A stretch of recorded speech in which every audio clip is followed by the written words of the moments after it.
Shalom, selamat sore menjelang malam. Baik, Bapak Ibu sekalian, kita akan mulai sesi kita pada malam hari ini.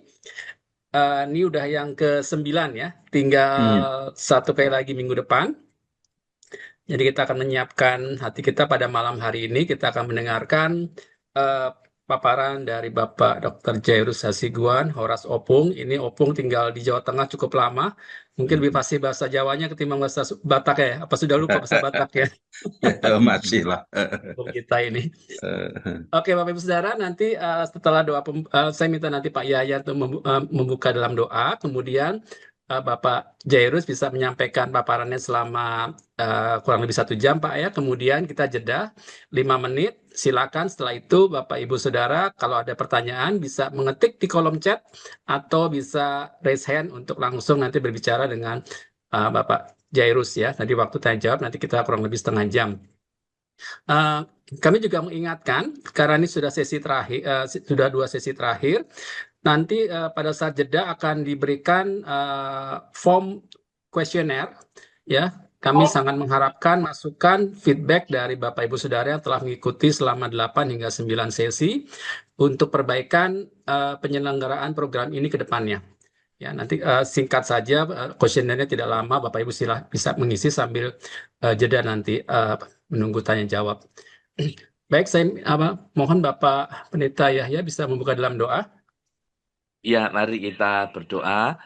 Kami bersyukur untuk malam yang indah ini Tuhan. Kami kembali belajar firman Tuhan lewat Bible School di pertemuan yang ke-9. Kami menyerahkan dari awal hingga akhir ke dalam tangan Tuhan. Urapan Roh Kudus menyertai baik hamba-Mu, Bapak Pendeta Dr. Yairus Asugian maupun kami semua yang belajar akan kebenaran firman-Mu, kiranya hikmat dan pimpinan Roh Kudus menyertai kami semua, sehingga apa yang kami dapat boleh menjadi bekal di dalam hidup pelayanan kami, sehingga hidup yang ada ini terus mempermuliakan nama Tuhan. Kami menyerahkan juga rekan-rekan lain yang mungkin berhalangan atau mungkin juga belum bergabung. Tuhan juga memberkati kami semua. Di dalam nama Tuhan Yesus, kami buka Bible School pada malam ini. Haleluya. Amin. Amin. Sebelum saya serahkan kepada Bapak Jairus, sedikit mengenai Bapak Pendeta Dr. Jairus Hasugian ini. Beliau adalah gembala sidang di Gereja Isal Masih Jemaat Klaten, Jawa Tengah. Juga sebagai dosen dari Sekolah Tinggi Teologi Abdiel di Ungaran. Beliau juga mantan mantan sekretaris umum Sinode Gereja Isal Masih selama 5 periode. Wah, luar biasa. Ya, ada 2 putra dan 4 cucu ya, Opung ya. Iya, betul. Oke, baik. Silakan waktu saya serahkan pada Pak Jairus. Baik, selamat malam Pak Hari, selamat malam Pak Yahya, Pak Tiotam, dan juga rekan-rekan semua. Terima kasih untuk kesempatan yang diberikan kepada saya, boleh ikut ambil bagian dalam Growth Bible School ini. Satu kehormatan dan saya perlu mungkin disclaimer, saya bukan ahli di bidang persembahan, walaupun eh, di beberapa tempat minggu lalu 3 minggu lalu saya diminta bicara soal ini di 2 gereja di Semarang, lalu satu gereja sesudahnya seminggu sesudah saya bicara itu, gembalanya ketemu saya, lalu dia bersorak, angkat tangan tinggi-tinggi dan berkata, "Om," panggil saya Om karena saya kenal dia dari kecil, "perpuluhan kami minggu ini luar biasa, meledak lebih besar daripada bulan-bulan atau tahun-tahun sebelumnya. Luar biasa," katanya gitu. Ya syukurlah saya berkata. Jadi di beberapa tempat memang saya melihat, menyaksikan, mendengar, begitu saya selesai menyampaikan uraian soal persembahan, itu biasanya persepuluhan, pendapatan di gereja mereka naik. Di Makassar, di Pontianak, di beberapa tempat di Jawa Tengah, di Jakarta juga. Dan saya berdoa kita semua dapat berkat. Dan izinkan saya membagi ini dulu ya, bahan kita malam hari ini. Saya tidak sampaikan secara teologis yang eksposisi, tetapi saya mau berbagi saja beberapa hal tentang bahan kita atau materi yang kita akan bahas pada malam hari ini. Jadi kepada saya diberi tugas oleh Pak Yotam untuk mengulas atau membahas soal bagaimana kita memberi kepada Tuhan, ya, memberi secara Kristen persembahan. Saya tidak mulai dengan ayat, tapi saya mau mulai dengan ini, Bapak Ibu sekalian. Kalau kita belajar Alkitab, maka kita lihat di Alkitab itu, Alkitab mengatur beberapa macam persembahan atau pemberian, antara lain ialah persepuluhan, lalu persembahan, diakonia atau sedekah, kemudian buah sulung atau ada yang menyebut buah bungaran atau hasil pertama. Masih ada model-model yang lain, tapi yang umum kemudian diterapkan di dalam kekristenan adalah keempat macam ini. Ada yang berkata 5, ada yang berkata ada 4 saja. Nah, malam hari ini saya ingin menyampaikan hal-hal yang berkaitan dengan 4 jenis persembahan ini. Nah, saya mau memulai dengan menggabungkan antara persepuluhan dan persembahan. Ya, persepuluhan, jadi poin A dan B kita gabung. Saya ingin membandingkannya supaya kita punya gambaran yang lebih komplit. Nah, kalau kita mengasihi Allah, maka kita perlu membuktikannya kan melalui 2 macam pemberian ini. Nah, apakah bedanya? Ya, apa bedanya antara persepuluhan dan persembahan? Nah, saya mau berbagi 3 hal. Yang pertama, persepuluhan itu jumlahnya kan ditentukan, yaitu 10%. Sedangkan persembahan itu bebas. Nah, kita ingat Melkisedek memungut persepuluhan dari Abraham dari seluruhnya, termasuk ekstra. Ekstra itu maksud saya ialah bahwa setiap bulan Abraham memberi kepada Melkisedek. Lalu reguler, ya, tiap bulan. Kita tahu Abraham sangat kaya, luar biasa kekayaannya, pegawainya banyak sekali. Lalu tiap kali Melkisedek datang memungut, bukannya Abraham yang pergi, tapi Melkisedek yang memungut.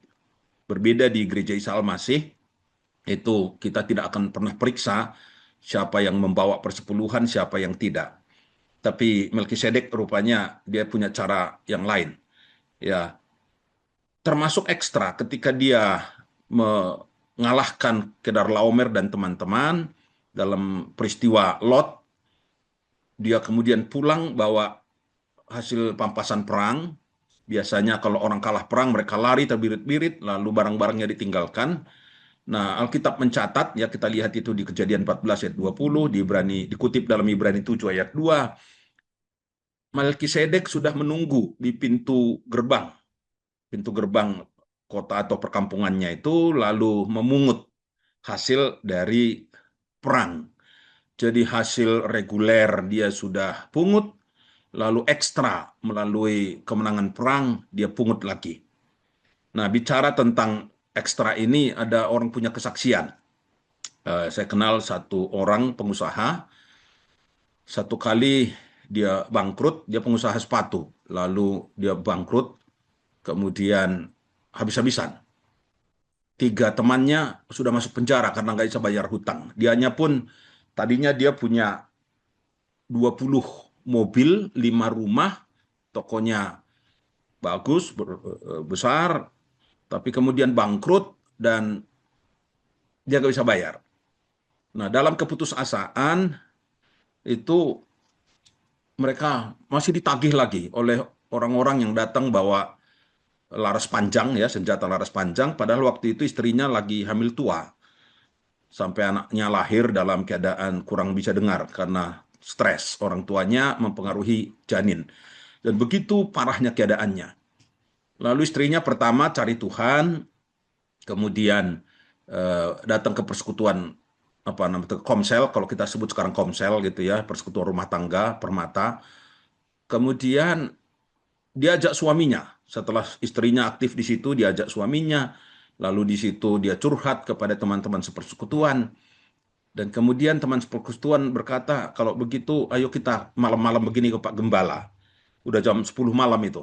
Nah, dia berkata, buat apa ke Pak Gembala? Apa Gembala bisa bayar hutang saya? Paling-paling dia cuma ngajak berdoa. Lalu teman-teman dorong dia, desak dia, dan singkat cerita mereka Pak Gembala. Dan kemudian sampai di sana Pak Gembala berkata, bereskan hidupmu, lakukan apa yang kamu bisa lakukan, dan selebihnya biar Tuhan yang mengerjakan. Nah, dia tanya, apa yang bisa saya kerjakan?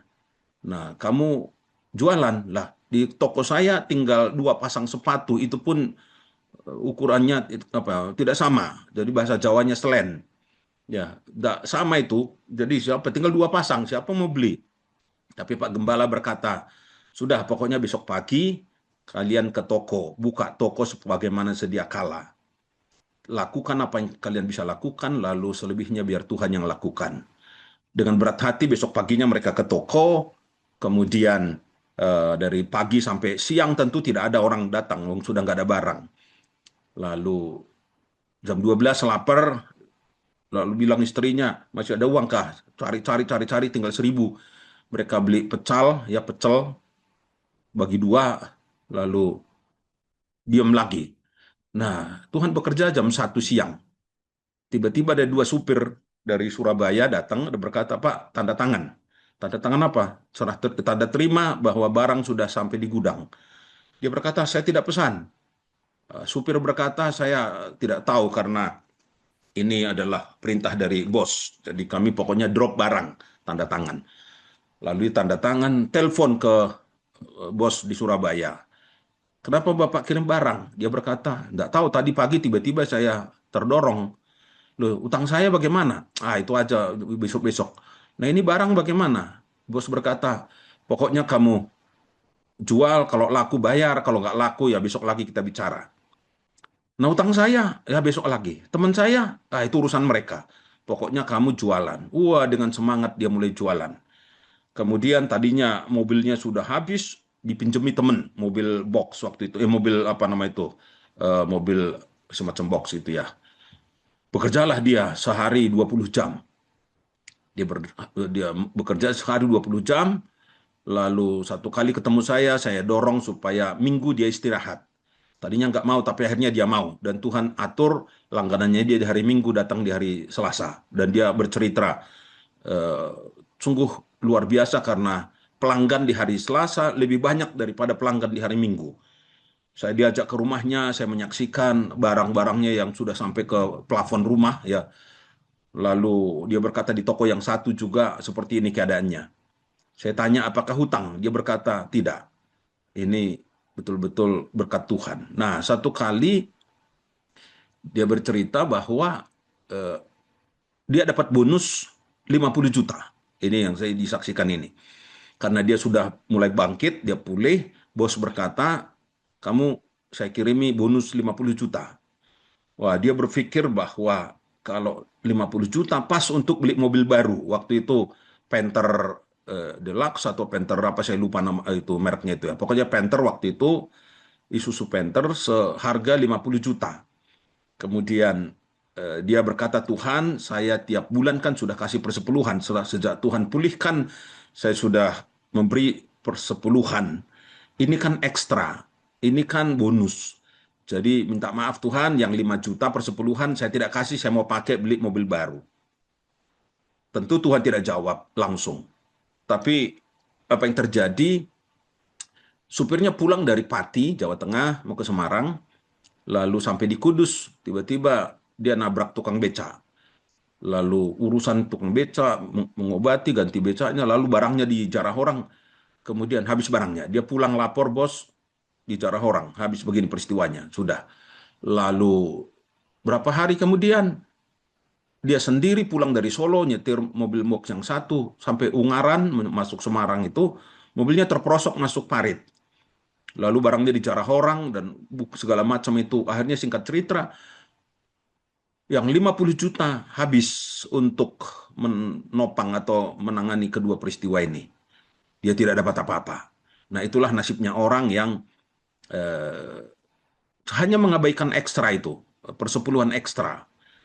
Ya, Tuhan, ya saya mulai dengan cerita itu bukan mau menakut-nakuti, tetapi karena Abraham itu memberi juga dari ekstra, selain reguler tiap bulan, ekstra pun tetap dia berikan kepada si Melkisedek.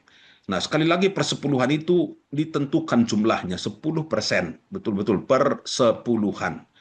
Nah, persembahan bebas. Nah, yang kedua, persepuluhan itu didasarkan kepada kepercayaan, sedangkan persembahan didasarkan kepada kerelaan. Nah, kepercayaan bukan kepercayaan kita kepada Tuhan, tapi kepercayaan Tuhan kepada kita. Maleakhi 3 ayat 10 yang selalu kita pakai menjadi dasar atau ayat dasar kita dalam persembahan persepuluhan ini, dikatakan bawalah seluruh persembahan persepuluhan itu ke dalam rumah perbendaharaan. Nah, kata bawalah ini menunjukkan bahwa persepuluhan itu bukan untuk dikembalikan sebagaimana lazimnya gereja-gereja menyebut. Kamu harus mengembalikan persepuluhan. Kamu mempersembahkan persepuluhan. Beri korban persepuluhan. Tapi kalau kita memperhatikan ayat ini, bawalah. Itu saya pakai istilah, itu titipan. Jadi persepuluhan itu bukan persembahan, bukan korban, bukan untuk kita bayar, bukan untuk kita kembalikan, tetapi itu titipan. Jadi Tuhan berkata seolah-olah, aku percaya kepada kamu, aku titipkan sejumlah ini untuk kamu, bawa ke dalam rumah perbendaharaan, supaya ada makanan di rumahku. Jadi kita sebenarnya dititipi Tuhan, karena dia percaya kepada kita, bahwa kita ini adalah orang yang bisa dipercaya, jadi dia titip melalui kita untuk kita bawa ke rumahnya. Ya, jadi maksudnya Tuhan percaya kita, dia titipkan. Nah, bukan cuma titip begitu saja, tapi saya pakai istilah ongkosnya, ya. Dia berikan 9 kali lipat. Bukan 90% ini ya, tapi saya ralat coba 9 kali lipat. Ya, 9 kali lipat dari titipannya. Jadi dia titipkan sekian rupiah, lalu kalau kita bisa pakai itu ongkosnya, upah kita, dia kasih 9 kali lipat dari titipan tersebut. Ya, jadi saya sih suka kalau titipannya lebih besar, itu berarti yang tinggal di dompet kita, di rekening kita, di amplop kita di rumah, itu kan 9 kali lebih besar daripada titipan. Banyak orang bermasalah dengan jumlah itu. Ada yang berpikir, wah, kok banyak sekali ya. Katakan mungkin biasanya dia cuma ratusan ribu, jadi jutaan, jutaannya berlipat lagi. Kok banyak sekali ya. Penghasilannya miliaran, mau persembahannya, persepuluhannya berapa. Dia lupa bahwa yang 9 kali lipat dari yang dia titipkan itu. Katakan mungkin Tuhan titipkan 1 juta, berarti dia punya 9 juta di rumahnya. Nah, kalau saya lebih suka melihat yang 9 juta itu daripada yang 1 juta di dalam amplop itu. Jadi semakin besar titipan Tuhan, saya semakin bahagia, karena itu berarti yang ditinggal di lemari saya itu lebih besar daripada yang saya bawa itu. Jadi tiap kali minggu pertama saya mengisi amplop persepuluhan, itu saya tidak lihat berapa tebal itu amplopnya, berapa lembar ada di situ. Yang saya lihat ialah berapa lembar yang tinggal di amplop atau di lemari saya. Bahagia kalau semakin tebal amplopnya, semakin banyak lembarnya, itu akan semakin bahagia. Nah, itu titipan Tuhan. Pertanyaan saya ialah, apakah titipan itu sampai? Ini yang seringkali menjadi masalah. Apakah titipan Tuhan itu sampai? Ya, saya kasih kesaksian begini untuk menggambarkan ini. Dulu, nggak lama banget ya, 25 atau 26 tahun lalu, agak lama sebenarnya. Kami bangun gereja di Klaten. Jadi kami bangun itu, dulu gereja induk kami, tidak saya sebut ya, tapi ada gereja induk kami dulu, karena kami dulu waktu saya ke Klaten itu masih pos PI atau TPI. Jadi saya melihat pertumbuhan jemaat. Pertama saya datang ke Klaten, Jumatnya kira-kira 30-an orang, ruang kebaktiannya cuma 8 kali 6, 6 kali 8, potong mimbar jadi kira-kira 1,5 meter atau 2 meter itu, sehingga 6 kali 6 saja. 30 orang itu pun duduknya atau berdirinya sudah susah. Jadi setelah setahun saya melihat ada pertumbuhan jemaat menjadi kira-kira 80 orang. Lalu saya minta pengurus supaya diperlebar. Jadi diperlebarlah menjadi 8-12, panjangnya menjadi 12. Itu rumah kuno sekali. Tapi kita bisa renovasi. Dan setelah 7 tahun di situ saya lihat pertambahan lagi. Kemudian saya minta pengurus supaya waktu itu kami pos PI, kita renovasi total. Nah, renovasi total, lapor ke gereja induk, dan mereka berkata, oke, kita separuh-separuh. Budgetmu berapa? Waktu itu belum krisis moneter ya, jadi dengan ukuran 12 kali 20 bangunannya, 12 kali 20 itu kira-kira 150 juta saja waktu itu. Nah, oke, kami 75, kalian 75, jalan. Ternyata di tengah jalan, majelis induk kami berkata, sorry, dana yang dikumpulkan di induk dialihkan ke pos PI lain. Karena kami melihat Klaten bisa bangun sendiri. Waduh, nah ini bagaimana? Sudah begitu, krisis moneter terjadi 98. Sehingga tadinya dolar 2.500 menjadi 16.000. Harga-harga melonjak tinggi sehingga akhirnya bangunan itu menghabiskan 500 juta. Nah, hampir selesai, bendahara datang berkata, Pak Pendeta, tolong suruh tukang berhenti. Karena uang sudah habis. Kita mau lanjutkan ruang atas, jadi kami ada ruang nursery, ruang serbaguna, di lantasnya itu ada untuk rapat majelis, untuk mahasiswa-mahasiswa yang tugas, untuk guest house 1 kamar, kemudian saya tanya berapa kira-kira butuhnya, ya kira-kira 15 juta saja, tapi uang kita sudah habis, jadi tolong tukang suruh berhenti. Oh, lalu terus kita harus bagaimana, Pak? Nah, Ibu Yairus almarhum yang jawab, ya berdoa toh, Pak. Oh, cuma berdoa ya, Bu? Ya berdoa. Masa Pak Pendeta suruh keliling-keliling, kan yang enggak? Oh, cuma berdoa, nggak ada usaha lain. Ya, apa usaha lain? Pak Yairus kan selalu mengajari apapun keadaan kita ya berdoa. Kemudian, oh berdoa. Nah, sementara begitu tiba-tiba telepon berdering. Kemudian Bu Yairus angkat, lalu tanya, kapan Bapak ke Semarang? Ada apa? Ada titipan, mau ada untuk pembangunan. Dia berkata sama si bendahara itu tuh Pak, kita belum tutup mulut, bahasa Jawanya belum mingkem gitu ya toh. Belum selesai bicara, tiba-tiba Tuhan sudah berkati. Bayangan kami mungkin berapalah, tidak sampai 15. Nah, singkat cerita saya ke Semarang, saya ketemu keluarga itu, lalu saya dapat ternyata 15 juta, persis seperti kebutuhan kami. Ketika saya mau pulang, saya jumpa suaminya di pintu masuk. Kemudian saya tanya, Pak, kalau panitia mau kirim ucapan terima kasih ke mana? Ke toko apa ke rumah? Dia berkata, oh tidak boleh. Jangan sampai ada orang tahu. Orang Semarang tidak boleh ada yang tahu. Orang Klaten tidak boleh ada yang tahu. Yang tahu kita kedua keluarga saja. Jadi tolong jangan kirim ucapan terima kasih. Oke, baik, Tuhan berkati. Saya pulang. Lalu sampai di Klaten, saya panggil itu bendahara. Kemudian minggunya saya kesaksian. Waktu saya menyampaikan firman Tuhan, saya bersaksi bahwa kita butuh 15 juta, lalu Tuhan beri 15 juta, semuanya saya serahkan ke bendahara. Sehingga besok kita lanjut pembangunan kita, mungkin minggu ini selesai. Nah, selesai ibadah, salaman dengan jemaat, ketua panitia datang menjumpai saya dan berkata, maaf Pak Pendeta, tolong jangan tersinggung. Ada apa? Saya berkata, saya mau bertanya. Bapak itu kan dititipi 15 dan mereka berkata tidak boleh ada yang tahu.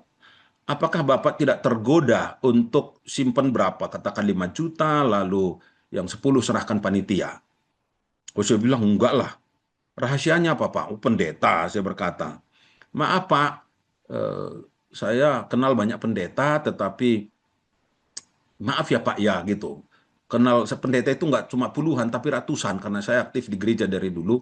Tapi tidak semua pendeta begitu Pak. Oh ya, yang tidak semua itu berarti saya termasuk yang tidak semua itu, saya berkata. Tapi tolong Pak jawab, rahasianya apa? Kok sampai Bapak serahkan seluruhnya? Oke, saya jawab serius, saya berkata. Jawaban saya ialah keluarga itu percaya kepada saya sehingga mereka menitipkan melalui saya. Dan saya tidak boleh mengkhianati kepercayaan mereka. Dengan itu saya akan jaga hati nurani saya. Kalau saya jumpa dengan mereka saya tidak akan berdebar hati saya mau hati nurani saya murni, dan saya jaga itu, kepercayaan itu nggak boleh saya hianati. Dia salam saya dan berkata, terima kasih Pak Pendeta. Di hari Selasa, ada seorang remaja, putri, tanya pertanyaan yang sama. Maaf Pak Pendeta, kuncinya apa? Loh, kamu kok tanya seperti ketua panitia? Saya berkata, saya kepikiran aja Pak. Apa kamu koordinasi sama ketua panitia? Enggak, saya hanya kepikir, apa rahasianya kok Bapak serahkan seluruhnya? Jawaban saya sama. Keluarga itu percaya kepada saya, lalu titip melalui saya. Saya tidak boleh mengkhianati kepercayaan mereka. Wah, dia berkata, terima kasih. Betul-betul jadi berkat bagi saya. Nah, jadi pertanyaannya, apakah persembahan itu atau titipan itu sampai? Allah menitipkan melalui kita untuk kita bawa ke rumahnya. Kalau saya tanya jemaat biasanya, apakah sampai? Oh, berkata sampai. Kurang tidak? Oh, tersenyum. Ada yang hatinya berdebar nggak di sini, deg-degan. Wah, tertawa mereka. Eh, saya pikir saya mau tanya ini kantong persembahan ini. Saya mau kotak persembahan, kotak persepuluhan. Apakah sampai titipan itu? Ada orang bisa dipercaya di sini. Coba angkat tangan. Oh, ada yang angkat tangan, ada yang senyum-senyum malu. Persoalan banyak orang Kristen di sini. Dia nggak bisa dipercaya, tapi tiap akhir bulan dia berdoa, Tuhan berkati di bulan yang akan datang. Atau di awal bulan dia berdoa, berkati di sepanjang bulan ini. Tuhan berkata, kamu saya titipi, tapi nggak sampai. Aku percaya kamu, tapi kamu nggak bisa dipercaya. Kok sekarang kamu angkat tangan minta lagi, itu maksudmu apa? Nggak tahu malu, kata Tuhan gitu kan. Jadi kalau kita bisa menggambarkan Tuhan itu seperti manusia, pasti dia akan berkata, kamu itu nggak tahu malu. Ya, sudah dititipi nggak sampai. Saya percaya kita semua kalau dititipi orang kan sampai. Apapun titipan orang pasti sampai. Ya, minggu lalu saya pelayanan ke Batam, ke Tanjung Pinang, saya dititipi oleh majelis kami dari Klaten. Saya nggak tahu isinya apa. Pokoknya, Pak, saya ini dulu pernah tugas di Tanjung Pinang, di satu gereja.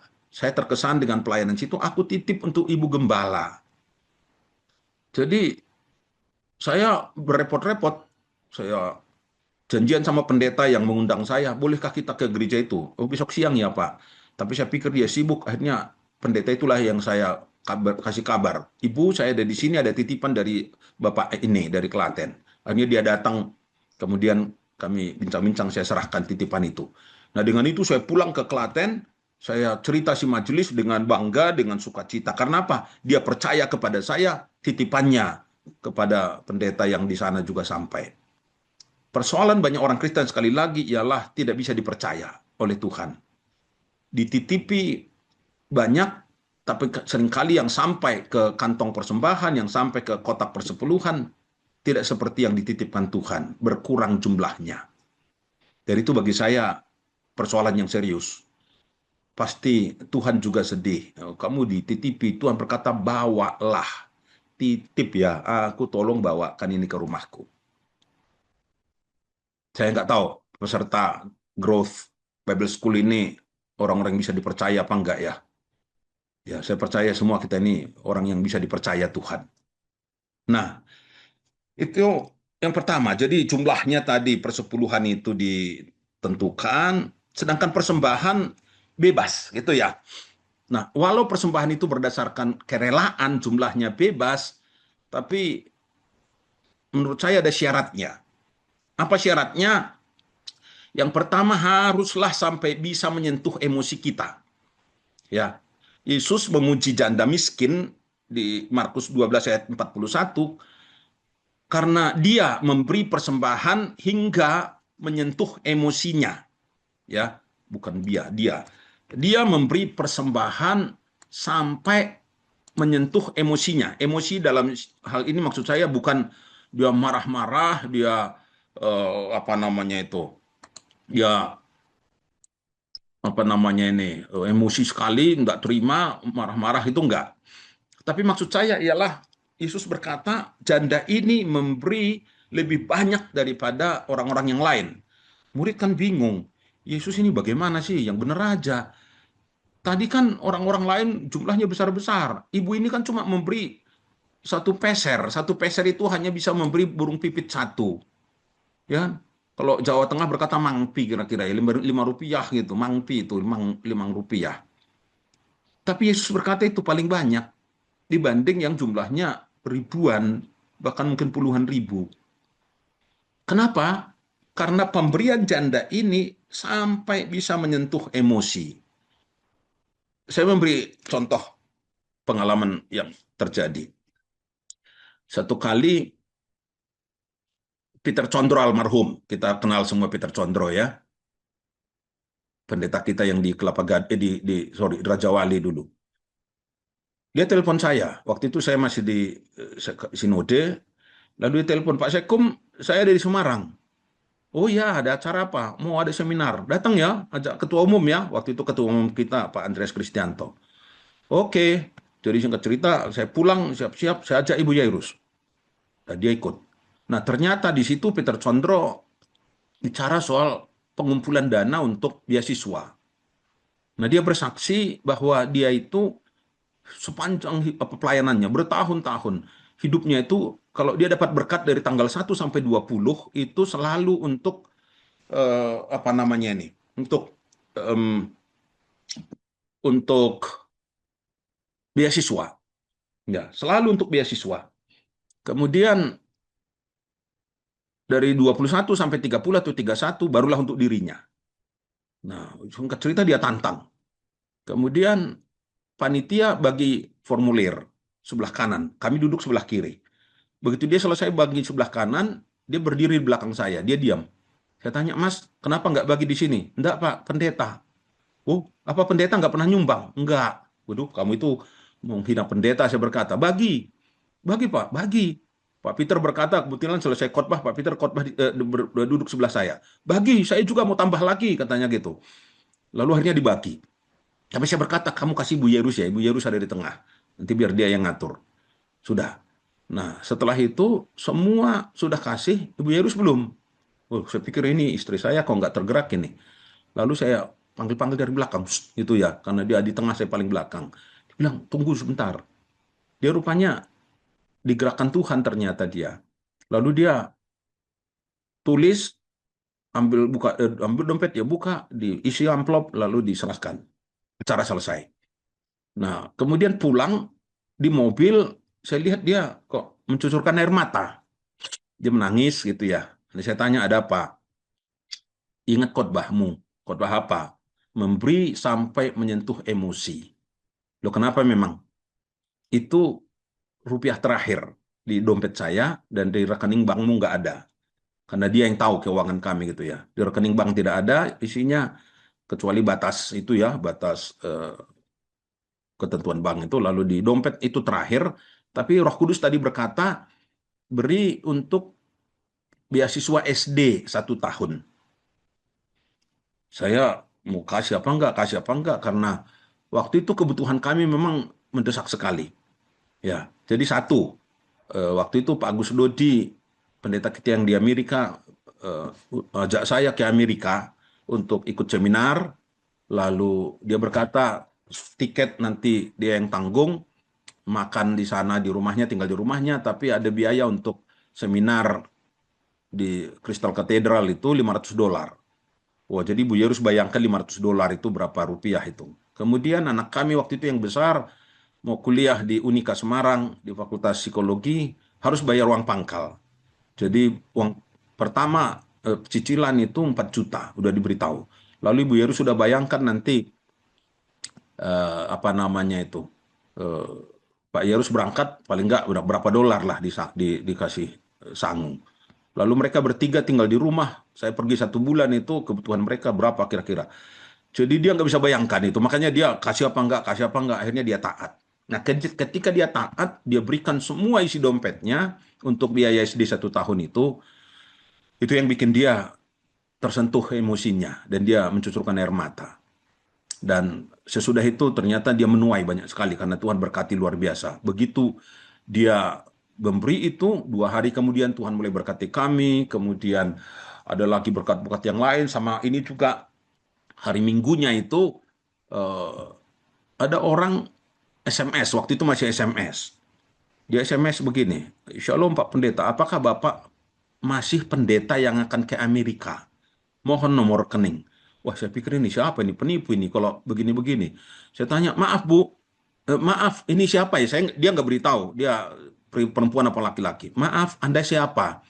Maaf Pak Pendeta, saya tidak terbiasa diketahui nama saya. Supaya Bapak yakin bahwa saya akan memberkati, lalu dia ngomong bahasa Inggris panjang sekali. Saya balas bahasa Inggris, dia berkata, Pak Pendeta, pada kalimat ini Bapak salah ketik. Waduh, ini urusan apa tuh ya? Malah urusan salah ketik mengetik ini. Siapa tuh orang ini? Saya nggak tahu ini. Lalu, ya sudah, siapapun Anda ini nomor rekening saya. Saya beri. Tapi saudara jangan minta nomor rekening saya ya. Gitu. Saya beri dia nomor rekening. Lalu, sesudah itu tidak ada kabar.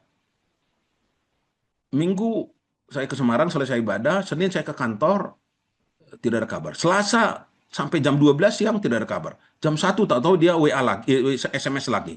Shalom lagi Pak Pendeta, saya sudah transfer, mohon diterima. Saya pulang ke rumah, saya ajak Ibu Yerus ke ATM.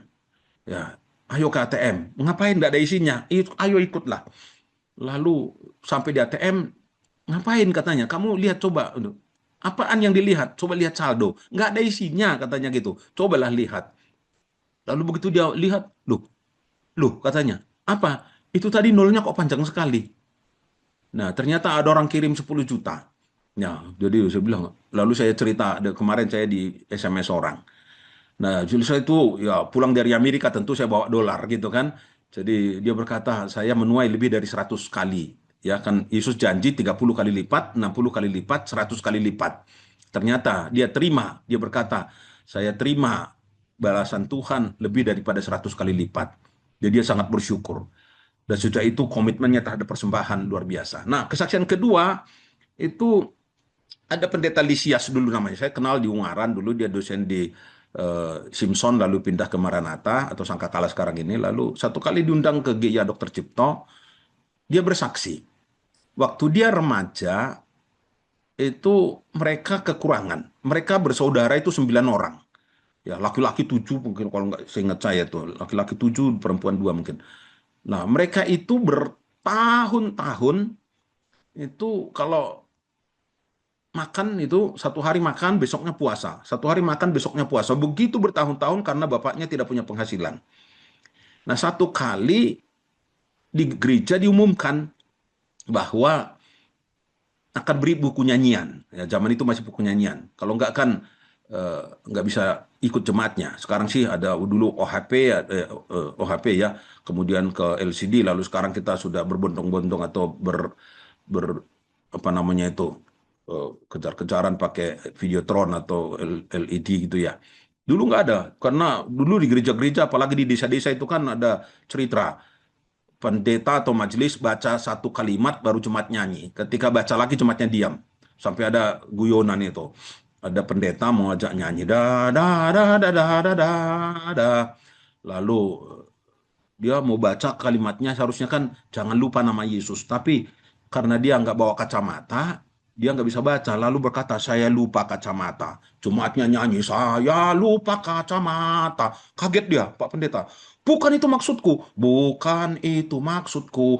Kalian semua sudah gila. Kalian semua sudah gila. Cukup sampai di sini. Cukup sampai di sini gitu. Nah, ini gerejanya Pak Lisias itu modelnya kayak begitu. Pendeta umumkan, Bapak Ibu kita akan kumpulkan persembahan untuk beli buku nyanyian. Nah, itu bapaknya Pak Lisias maju. Dia keluarkan semua isi dompetnya. Kemudian dia duduk, Pak Lisias yang ngamuk waktu itu dia masih SMP. Dia bilang, Bapak, bukan Bapak bertanggung jawab. Bapak sok suci, Bapak sok pahlawan. Harusnya kan tidak ikut-ikutan. Karena apa? Itu jatah makan hari itu, karena Sabtu mereka sudah puasa. Minggu pulang gereja harusnya makan. Jadi sudah marah sekali, berarti puasa 2 hari kali ini. Ini bagaimana puasa 2 hari berturut-turut? Dia marahnya sama bapaknya. Lalu bapaknya berkata, nak kamu nggak tahu apa yang bapak perbuat. Nggak tahu apa bapak. Jadi ngomel-ngomel. Dia pulang gereja, dia marah-marah. Tapi kemudian dia bersaksi. Tapi Bapak Ibu tahu, itu adalah hari terakhir. Sabtu sebelumnya itu menjadi hari terakhir kami puasa terpaksa. Karena sejak hari itu, Ya di hari Minggu itu tahu-tahu ada yang ngajak mereka makan dan sejak itu ada pekerjaan tetap dan sampai hari ini kami belum pernah puasa terpaksa katanya. Bahkan dia bersaksi, saya berdiri di sini sebagai hamba Tuhan lulusan Amerika, S2 dari Amerika. Adik saya sedang studi di Amerika. Adik-adik saya yang lain juga dipakai Tuhan. Dan kami tahu itu adalah karena Bapak kami memberi sampai menyentuh emosinya. Dan balasan Tuhan ialah kami menjadi hamba Tuhan, menjadi S2, kuliah di Amerika, dan segala macam. Itu peristiwa buku pengumpulan dana untuk buku nyanyian itu. Jadi sekali lagi walaupun syaratnya atau ketentuannya jumlahnya bebas, tapi haruslah sampai bisa menyentuh emosi kita. Saya tidak tahu peserta ini pernahkah memberi lebih daripada yang kita mampu. Jadi sampai betul-betul kita mau kasih bagaimana, nggak kasih bagaimana. Kebutuhan kita mendesak, tapi cinta Tuhan kita juga mendesak, ketaatan kita kepada Tuhan mendesak, perhatian kita kepada firman Tuhan juga besar sekali. Lalu sampai kita seperti Bu Yairus itu, seperti bapaknya Pak Lisias itu, memberi sampai menyentuh emosi. Nah, berikutnya haruslah merupakan bibit unggul. Ya, kita tahu 2 Korintus 9 ayat 6 berkata, camkanlah ini, orang yang menabur sedikit akan menuai sedikit juga. Orang yang menabur banyak akan menabur banyak juga. Ya, masalahnya kita seringkali nyanyi persembahan kami sedikit sekali. Kiranya Tuhan terimalah dengan senang hati gitu ya. Coba Tuhan gantian nyanyi dari sorga. Berkatku padamu sedikit sekali. Kiranya engkau terimalah dengan senang hati. Wah, itu mana ada yang senang hati kalau diberi Tuhan sedikit gitu kan. Jadi seringkali kita itu persembahan kami sedikit sekali. Nah, Tuhan nyanyi gantian kita susah. Ya. Lalu saya melarang orang di Klaten berdoa, berkatilah yang sudah memberi maupun yang belum memberi atau tidak memberi. Saya berkata, jangan doakan seperti itu. Loh kenapa Pak? Kalau Tuhan berkati kan berarti ada yang 30 kali lipat, 60 kali lipat, 100 kali lipat. Orang yang memberi nol kecil, datang ke gereja nggak bawa, dia beri nol kecil, maka Tuhan akan berkati 30 kali lipat, 60 kali lipat, 100 kali lipat. Kalau dia datang dengan nol kecil, dia pulang dapat nol besar. Tiap minggu begitu. Bagaimana kamu doakan orang seperti itu? Nah terus doanya gimana Pak? Yang belum memberi berkati mereka supaya minggu depan memberi gitu. Paling nggak menyadarkan. Ya. Jadi jangan doakan supaya nolnya tambah besar. 60 kali lipat, 100 kali lipat. Ya. Nah, kalau nggak punya minta benih bagaimana? Mau menabur, nggak punya benih. Ayat itu melanjutkan di ayat 10 berkata begini, ia yang menyediakan benih bagi penabur dan roti untuk dimakan, ia juga yang akan menyediakan benih bagi kamu dan melipat gandakannya dan menumbuhkan buah-buah kebenaranmu. Dia yang memberi roti atau memberi benih bagi penabur, roti untuk dimakan, ia juga akan menyediakan benih bagi kamu. Ya, saya beri kesaksian. Yang nomor 1, yang pengalaman kami, nggak usah. Saya yang di GWLR ini aja. Satu kali waktu itu gembalanya masih Pak Suryawan, lalu dia telepon saya, Pak J, bolehkah khotbah soal persembahan, soal pembangunan di WLRI? Karena gereja itu terkena jalan masuk tol itu ya, pintu gerbang tol, sehingga tertutup. Jadi kami mau tinggikan, karena dulu itu gereja WLRI strukturnya itu atau besi-besinya dari Dr. Cipto, sisa Dr. Cipto dibawa ke sana sehingga bangunnya pendek. Lah ketika ada jalan tol lalu menjadi pendek, tertutup, dia mau tinggikan. Tapi respon jemaat tidak ada. Lalu saya berkata dengan senang hati. Kemudian saya dari Semarang, saya siapkan formulir doa, janji iman. Saya siapkan formulir janji iman, supaya saya bagi sendiri nanti di situ. Kemudian saya berkhotbah soal memberi. Waktu itu saya ingat memberi cara Raja Daud, atau membangun cara Raja Daud. Ya, bagaimana Daud mempersiapkan pembangunan untuk Bait Allah. Nah, di tengah-tengah saya khotbah, Ibu Yairus almarhum berdiri, Pak, bolehkah saya bersaksi atau mendorong jemaat? Oh, boleh, tambahi. Jadi sementara saya khotbah, dia potong, lalu dia berkata, Bapak Ibu, kalau nggak punya benih, boleh minta benih, karena kami berulang kali mengalami seperti itu. Lalu, oke, dia sudah selesai gitu, kemudian diserahkan saya lagi. Lalu saya bagi formulir. Nah, di berapa hari kemudian, atau berapa minggu kemudian, atau saya lupa, berapa bulanan atau mingguan saya lupa. Pak Suryawan telepon saya lagi. Pak J, ibu ada apa? Saya berkata, istri saya mau terima kasih. Terima kasih untuk apa? Untuk benih.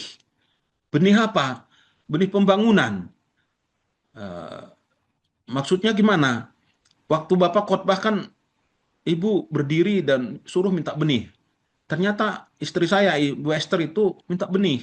Jadi waktu Bapak pulang, Ibu Esther cerita, dia tuliskan janji iman tinggi sekali. Jauh lebih tinggi daripada kemampuan kami. Sampai di rumah saya berkata, lah, bagaimana kamu menulis janji iman seperti itu? Dia berkata, Ibu Yerus suruh kita minta benih. Jadi saya tulis benih yang besar. Nah bagaimana bayarnya? Saya tidak tahu. Pokoknya disuruh minta benih, ya saya minta benih. Lalu dia berkata, Bapak tahu nggak, besok aja kita ketemu di kampus ya. Jadi saya mengajar di Abdiel, lalu sampai di sana dia tarik tangan saya dibawa ke parkiran. Lalu saya tanya, ada apa? Ini sisa benih. Sisa apaan? Ceritanya bagaimana? Saya berkata. Ternyata sesudah dia tulis itu, berapa hari kemudian ada Pak Haji lewat di depan gereja. Lalu berkata, Pak Pendeta, bu aku dibantu toh Pak. Bantu apa? Itu loh, tanahku di depan gerejamu itu mau saya jual. Udah lama ditawarkan, tidak ada yang mau beli. Terus, Bu Bapak tawarkan cari orang. Dengan senang hati, dia teleponlah seorang pengusaha di Semarang, praktisi pembangunan. Bapak mau tanah nggak? Berapa luas? 1.000 atau berapa? Apa 2.000 saya lupa itu. Depan gereja. Oh mau. Untuk apa? Pengembangan kampus. Karena sekolahnya banyak gitu ya. Dia punya berapa kampus di beberapa kota. Dia mau. Akhirnya jadilah transaksi. Nah, dari Pak Haji dia dapat, dari pemilik sekolah dia dapat. Janji iman dilunasi, kemudian sisanya itu yang dia pameri saya di parkiran Abdiel. Dia beli mobil warna merah. Saya masih ingat mobilnya itu. Ya, jadi dia berkata ini sisa benihnya, Pak. Benihnya 15 juta, sisanya satu mobil berapa coba gitu kan, berlipat kali ganda. Jadi aku bahagia sekali Pak gitu. Nah kami mengalami banyak hal. Bagaimana kalau kami ingin menabur? Ada saja cara Tuhan aneh-aneh gitu ya. Mungkin lain kali saya cerita gitu. Nah itu yang kedua lah. Yang ketiga tadi pertama itu kan persepuluhan itu jumlahnya ditentukan. Yang kedua persepuluhannya itu ialah karena Tuhan percaya kepada kita. Yang ketiga persepuluhan itu kunci, sedangkan persembahan itu benih. Udah saya bahas tadi, tapi kita kutip beberapa ayat ini gitu ya.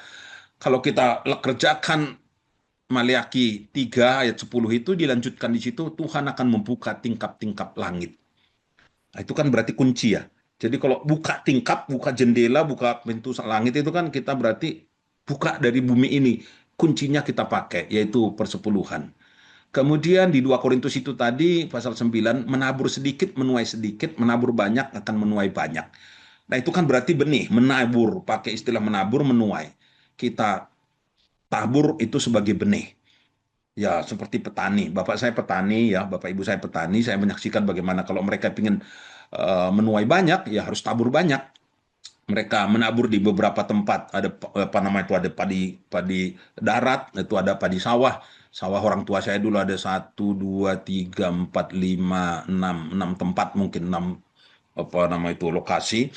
Dan bagaimana mereka menabur, tabur yang baik, sehingga tuayannya banyak. Sementara tetangga-tetangga kekurangan makanan, saya melihat lumbung orang tua saya nggak pernah habis. Ya, padahal tiap Selasa dijual beras, lalu untuk biaya sekolah kami segala macam, tapi sepanjang tahun tidak habis-habis karena apa? Mereka menuai dari apa yang mereka tabur. Nah, banyak orang menaburnya susahnya setengah mati, tapi inginnya menuai. Padahal hukum daripada pemberian itu, hukum daripada persembahan itu kan Rasul Paulus berkata, kalau kamu menabur sedikit, ya tuai sedikit. Kamu menabur banyak, tuai banyak. Jadi selain benih apa namanya itu yang terbaik itu tadi ya toh, nah berikan juga. Jadi selain benih yang apa bibit unggul tadi di atas saya berkata, haruslah menjadi bibit unggul. Kalau kita berikan biasa-biasa ya kita dapatnya biasa. Tapi kalau kita memberi yang terbaik, dapatnya ya terbaik. Ya, sebagai hamba Tuhan, saya mengalami bagaimana kita menabur dan Tuhan berikan tuayan seperti yang kita taburkan itu. Bukan cuma duit, tapi soal perhatian, soal kebaikan, soal pengampunan, soal kesetiaan, soal segala macam. Kalau kita memberi sedikit, ya kita dapatnya sedikit. Kita mengampuni orang sedikit, kita diampuni orang sedikit. Kita ramah kepada orang sedikit, orang juga ramah kepada kita sedikit. Ya, jadi karena kita memberi, maka ramah gitu. Pak Yahya juga ramah kepada saya. Kalau saya ke Jakarta itu nunut tidur di Kelapa Gading itu kan, wah itu hasil tuayan gitu kan. Jadi kalau saya WA Pak Yahya aku nunut, silahkan Pak gitu. Jadi saya berapa kali waktu saya kuliah S3, saya berapa kali tidur di guest house-nya Kelapa Gading gitu kan. Itu kan dari apa yang kami, Pak Yahya tentu juga karena dia menabur, mengizinkan saya tinggal di situ gratis gitu kan. Pasti juga Pak Yahya menuai, Ibu Naning menuai ya toh, karena saya sering dengar Ibu Naning doa pagi gitu ya. Pernah saya satu kali ikut nimbrung doa pagi, tapi saya khawatir ganggu. Lalu sejak itu mereka doa di sebelah, saya doa di dalam kamar gitu kan. Saya tahu pasti Pak Yahya, Bu Naning, Pak Yotam juga menuai dari apa yang ditabur. Nah, sekarang kita pindah ke bagian B. C ini berarti ya.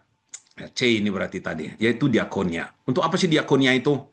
Nah, diakonia itu Amsal 19 ayat 17 berkata, apa namanya ini? Siapa yang menaruh belas kasihan kepada orang yang lemah, memiutangi Tuhan. Ini saya suka kata ini. Memiutangi Tuhan, itu ya. Ini yang akan membalas perbuatannya itu. Jadi diakonia itu, persembahan kasih itu adalah piutang. Jadi bukan sekedar kita memberi kepada orang miskin, karena itulah tanggung jawab kita orang Kristen. Tapi Amsal menyebut itu piutang. Bukan piutang kepada orang yang miskin itu, tapi yang bertanggung jawab untuk membalas itu adalah Tuhan sendiri. Ya, siapa yang menaruh belas kasihan kepada orang yang lemah, miskin yatim piatu gitu ya, janda miskin yatim piatu, janda miskin, janda kaya jangan, duda nggak termasuk ternyata ya, cuma janda miskin ya. Memiutangi Tuhan yang akan membalas perbuatannya itu. Saya sangat percaya ini. Kalau kita perhatikan pelayanan kasih, pelayanan diakonia itu betul-betul memiutangi Tuhan. Diakonia berarti piutang. Persepuluhan tadi kunci, gitu kan, titipan dan menjadi kunci. Persembahan adalah benih. Jika kita memiutangi Tuhan, dia pasti akan membayar. Tuhan tidak pernah berhutang apapun dan kepada siapapun. Itu kata Alkitab. Nah, yang terakhir ialah buah sulung. Saya selalu mengajar anak-anak muda supaya gaji pertamanya itu bawalah itu ke rumah Tuhan. Ada yang nurut, ada yang enggak. Ya, berapa minggu lalu ada orang tua mencucurkan air mata di depan saya, suami istri, bapak ibu. Karena apa? Karena putra mereka baru lulus, lalu dapat kerjaan, kemudian anaknya berkata, "Mah, Pak, gaji pertamaku, aku titip ya, tolong bawa ke rumah Tuhan," karena dia kerja di luar kota. Itu air mata mamahnya mengalir ketika, "Pak, tadi titipan anak saya sudah saya serahkan. Saya bersyukur karena anak saya kok cinta Tuhan begitu ya Pak ya." Air matanya bukan, "Oh gaji pertama kok dikasih gereja kok ya eman-eman bahasa Jawanya, kok sayang sekali." Tapi menangisnya itu karena betul-betul bersyukur. Karena Amsal 3 ayat 9 dan 10 berkata, "Muliakan Tuhan dengan hartamu dan dengan hasil pertama dari segala penghasilanmu. Dan Tuhan janji lumbung-lumbungmu akan diisi penuh sampai melimpah dan bejana pemarahanmu akan meluap dengan air buah anggurnya." Jadi Alkitab sebut itu sebagai buah sulung, buah bungaran.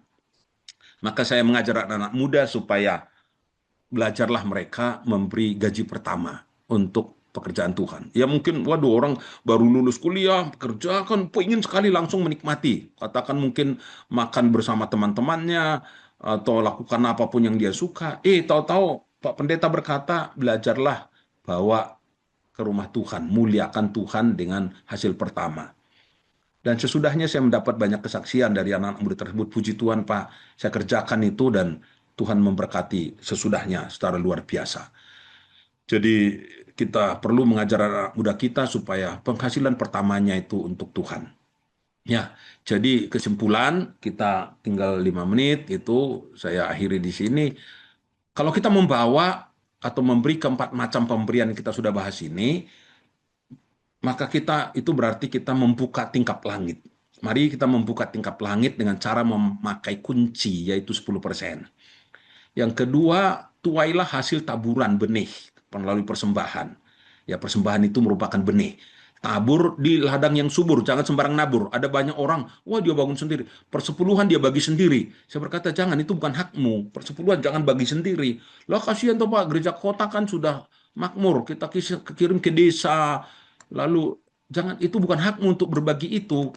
Kamu bagi persembahan boleh. Tetapi persepuluhan itu kalau di gereja Isa Al-Masih itu majelis yang ngatur itu.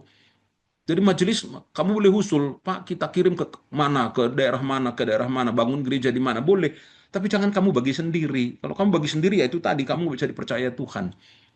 Nah, kalau kamu berbagi, ya benihmu itulah yang dibagi.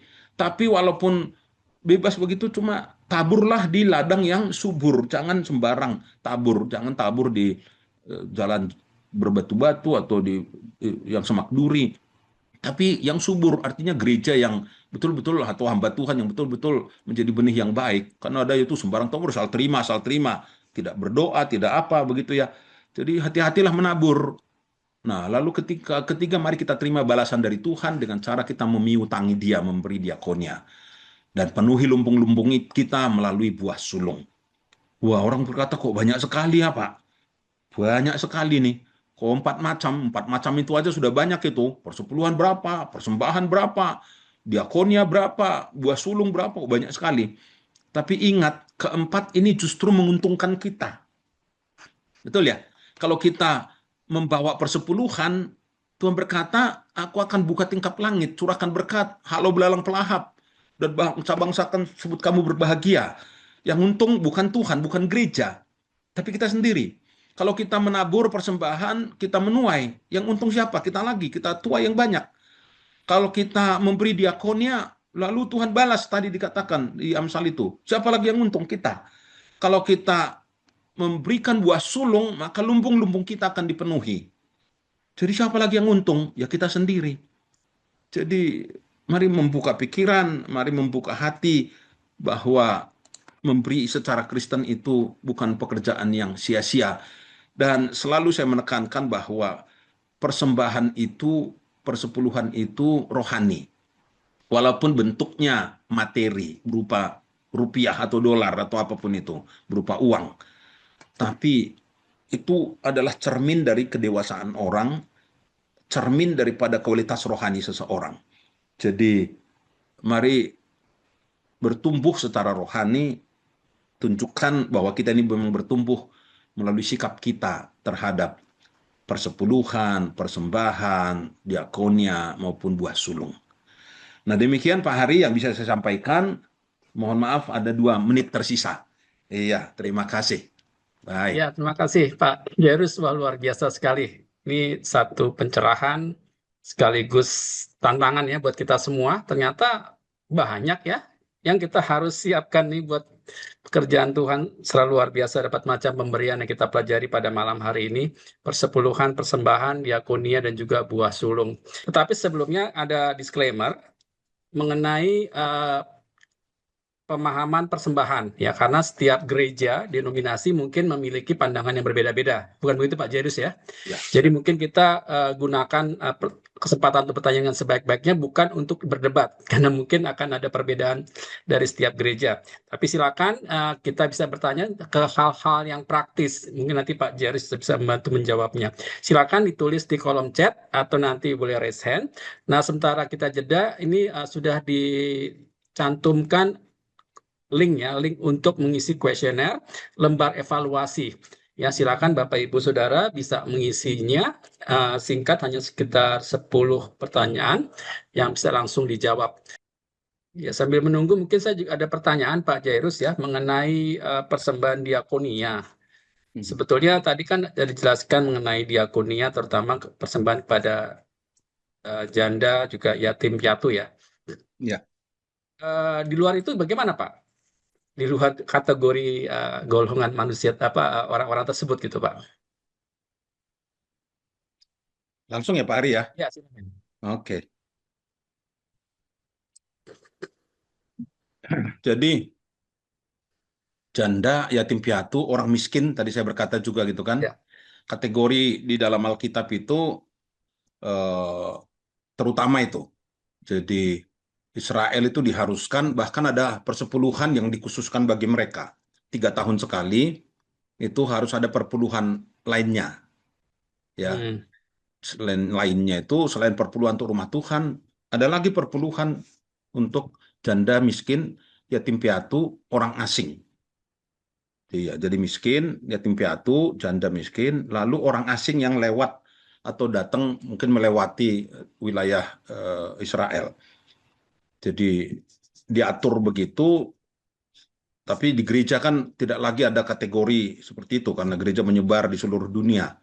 Jadi tidak ada lagi untuk orang asing, tapi paling tidak eh, janda miskin. Makanya sampai hari ini gereja kan memperhatikan janda miskin itu di gereja. Tadi saya berkata duda miskin enggak karena harus bekerja. Nah, pria kan harus bekerja. Nah, lalu janda kaya juga enggak harus diperhatikan. Ya, jadi kalau konsep janda itu kan karena Tuhanlah yang menjadi suami tanda petik bagi mereka dan itu di apa namanya itu representasikan oleh gereja tentunya. Jadi perlu diperhatikan juga yatim piatu karena mereka tidak punya covering. Jadi konsep diakonnya itu ialah supaya ada coveringnya gitu kan. Ada yang menaungi mereka supaya mereka tidak kelaparan di negeri.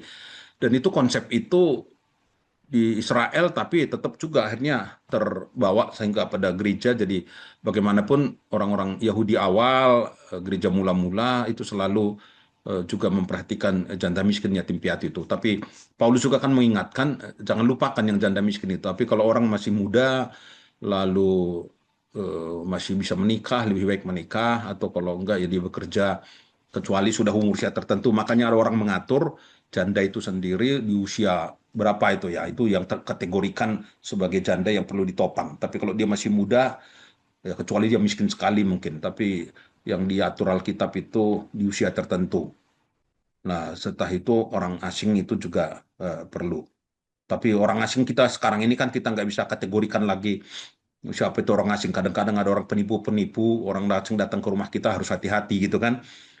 Dulu saya di GIA Dokter Cipto, kalau ada orang asing begitu-begitu, eh, di Satpam ditanyain mau ketemu siapa, Pak Gembala, lapor Pak Gembala, dibilang suruh Pak Yairus yang menghadapi. Jadi saya dulu seringkali menghadapi orang-orang seperti itu. Jadi saya haruslah bikin alasan supaya orang asing yang tidak kenal itu ya kadang-kadang diberi seadanya saja. Ke Klaten juga banyak orang kadang-kadang mengaku dia orang dari Kelapa Gading, kadang-kadang mengaku dari gereja di Bekasi, dari segala macam. Nah, ada majelis yang diomongi, ini Pak Pendeta ini gimana? Saya bilang kasih seadanya lah, nggak usah banyak-banyak. Nah, tapi kalau betul-betul jemaat kita, Paulus kan berkata eh, mendahulukan kalau kita berbuat baik seperti itu harus mendahulukan gereja kita sendiri, mendahulukan umat Tuhan sendiri. Orang asing itu belakangan, tapi yang terutama ialah jemaat kita sendiri. Di kitab Galatia diatur seperti itu. Ya. Itu ya Pak Heri ya. Ya, masalahnya kita kan kadang-kadang kalau dibilang orang miskin, bagaimana mengkategorikan orang tersebut dalam standar miskin gitu, Pak. Ya, ya, ya, ya. Nanti ada yang berpura-pura miskin, itu yang repot kan, Pak. Ya, gitu. Ya, kalau kita orang Pentakosta kan biasanya minta hikmat dari Tuhan itulah. Kalau mau bantu pun itu harus ya kita berdoa orang ini patut dibantu apa enggak. Kadang-kadang kalau orang berpura-pura gitu, Roh Kudus kasih kita hikmat gitu. Jadi pengalaman pribadi saya gitu ya. Jadi kadang-kadang banyaknya orang datang itu ini orang seperti ini betul-betul miskin apa cuma memang apa namanya itu eh, profesinya peminta-minta. Kadang-kadang peminta-minta lebih kaya dari kita ya, nah. Karena dia minta sana sini, orang ngamen kadang-kadang juga lebih banyak itu. Saya dengar itu ada pengamen artis sehari dia berkata sehari saya dapat 50 juta. Hah? Mengamen 50 juta gitu kan. Jadi yang memberi aja mungkin berapa tapi pengamennya ya memang dia artis top, artis besar, artis Oh, tapi kok mengamen gitu ya. ya, Tapi ya, dia ya. berkata dapat 50 juta. Nah, yang begitu ya, ya bukan bukan peminta-minta itu ya. Nah, dengan cara itu kita bisa oke.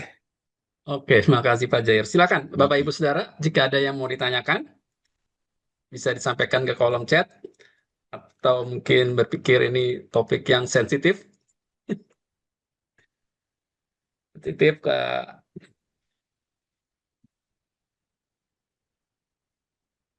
tentunya tidak ada maksud untuk kita apa ya tanda petik seperti menodong jemaat ya, Mas. Karena di beberapa gereja seperti di eh, Amerika atau Afrika itu langsung ya Pak Jairus ya, mereka langsung minta Iya. buat diberikan pesawat jet buat gembala sidangnya. Hmm. Seperti itu. Ya, alasannya buat pelayanan akan lebih mudah. Oke. Oke, ini ada satu pertanyaan dari Bapak Himawan. Saya bacakan ya, Pak Jairus. Ya.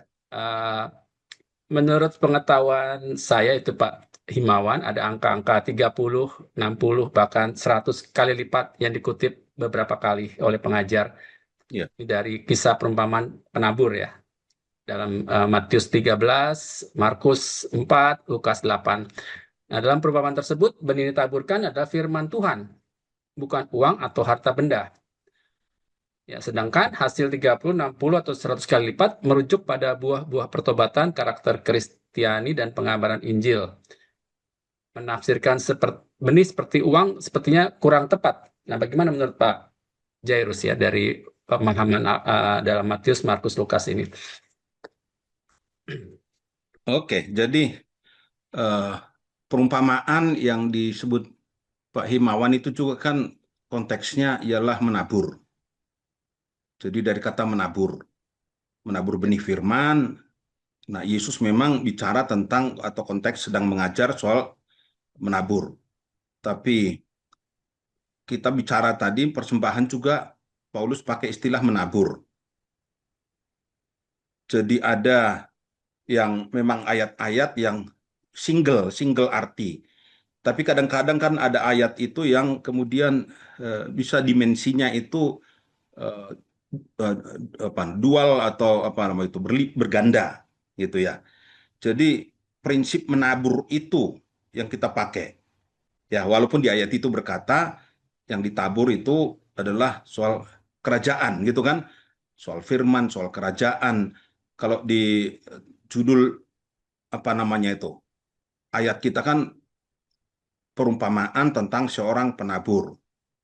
Lalu hari itu keluar Yesus dari rumah duduk itu datanglah seorang banyak berbondong-bondong mengemudi dia.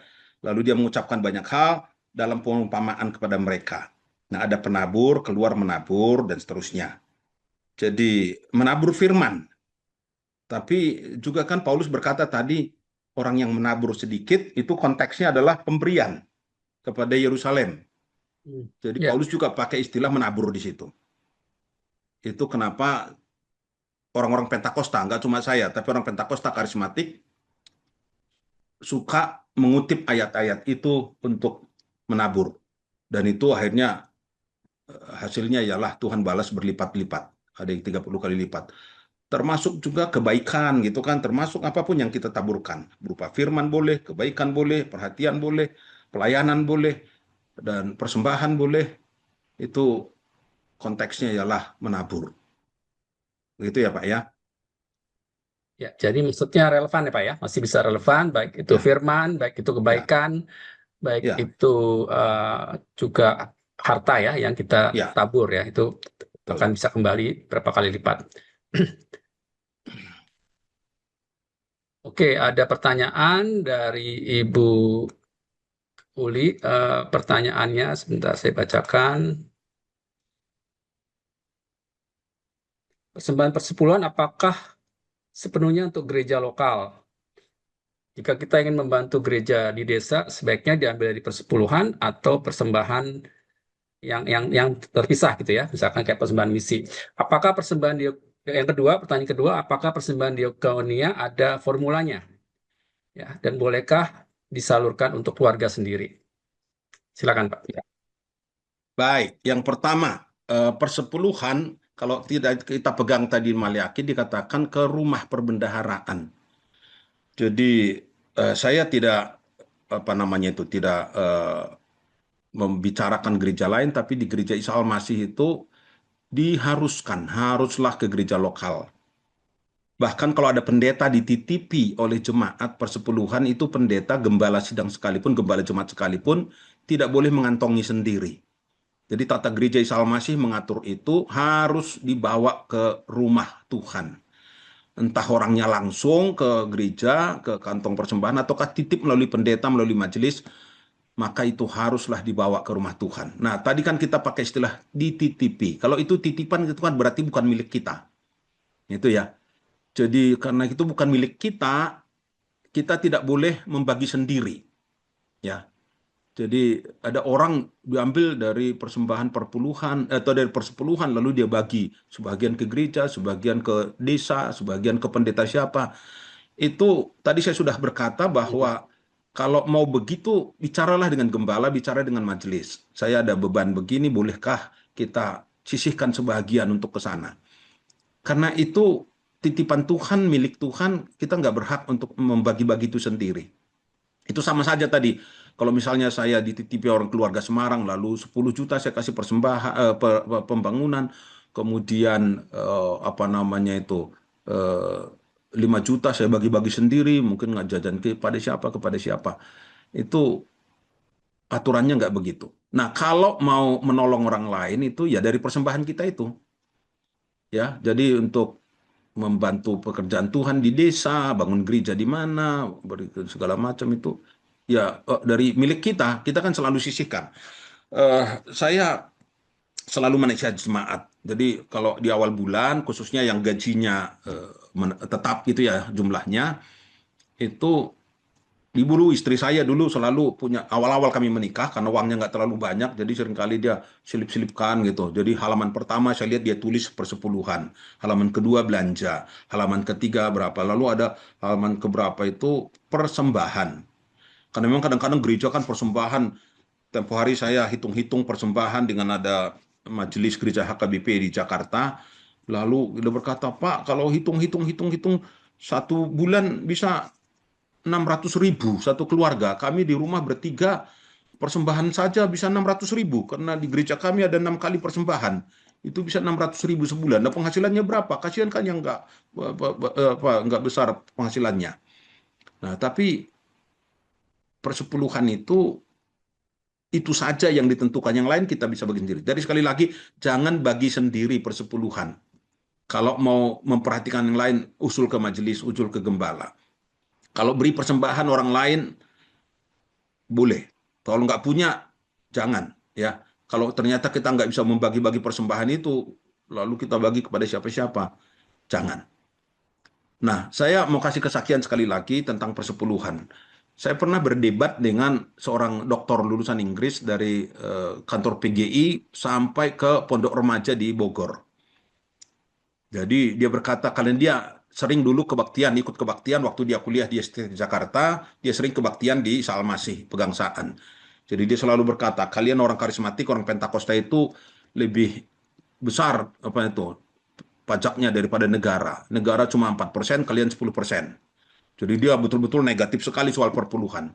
Kami berdebat sampai lama di sepanjang jalan itu, kira-kira 2 jam perjalanan kalau nggak salah itu dari Jakarta sampai ke pondok remaja di Bogor. Lalu di belakang saya ada ketua sinode dari sebuah gereja di Sumatera Utara. Dia berkata, Bapak Pendeta, bolehkah saya ikut nimbrung bicara?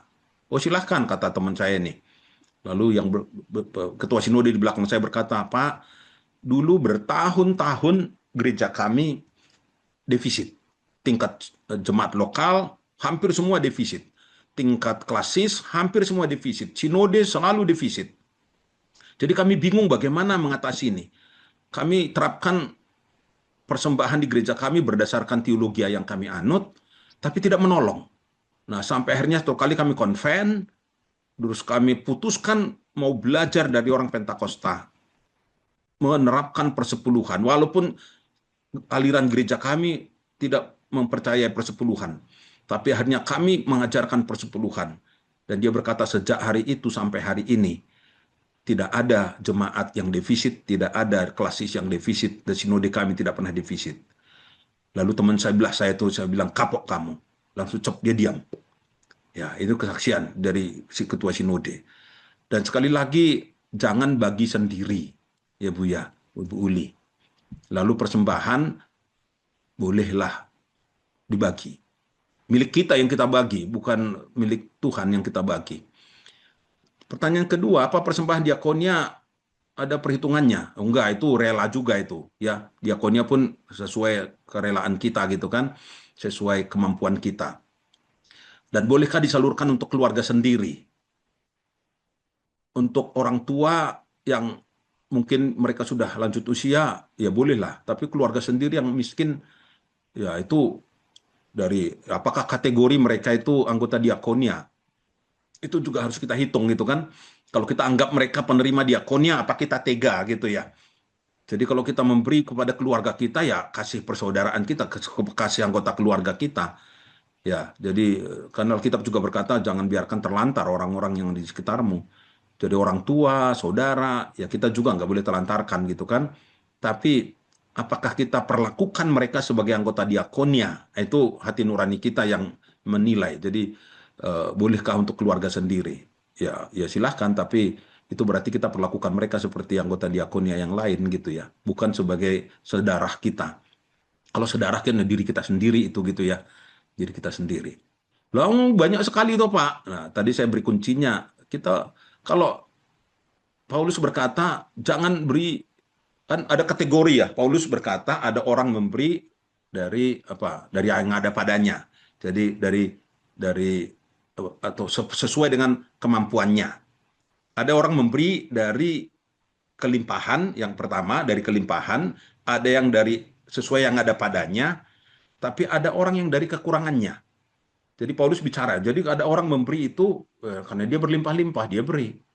Tapi ada orang yang memberi sesuai yang ada padanya. Jangan yang tidak ada padanya, kata Paulus. Tapi ada orang memberi dari kekurangan. Dia kurang, tapi dia beri. Seperti janda Sarfat. Janda Sarfat itu Pak Elia, kejam sekali menurut saya itu ya. Dia ketemu janda, lalu berkata, kamu punya makanan enggak, Bu? Ibu itu berkata, enggak punya, cuma segenggam tepung, sedikit minyak, dan saya udah cari kayu bakar.